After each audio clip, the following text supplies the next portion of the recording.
नमस्कार, आप देख रहे हैं जनमत न्यूज और मैं हूं आपके साथ ज्योति कनौजिया। इस वक्त की बड़ी खबर है गुजरात के गांधीनगर से आ रही है। जी हां, केंद्रीय गृह मंत्री अमित शाह ने एक ऐसा बयान दे डाला है जिससे पूरे सियासी महकमे में आग की तरह फैल गया है, जो चर्चाओं का बाजार भी गर्म हो गया। आपको बता दें कि केंद्रीय गृह मंत्री अमित शाह ने गुजरात के गांधीनगर में कहा है कि जो सरकार सनातनियों को निराश करेगी वो कभी भी सत्ता में वापसी नहीं करेगी।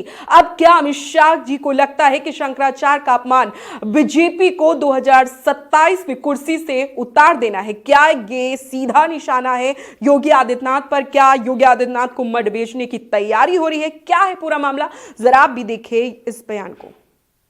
હવે કોઈ દિવસ સનાતન ધર્મના અનુયાયીઓ નિરાશ થાય એવું શાસન આ દેશમાં ક્યારેય નહીં આવે।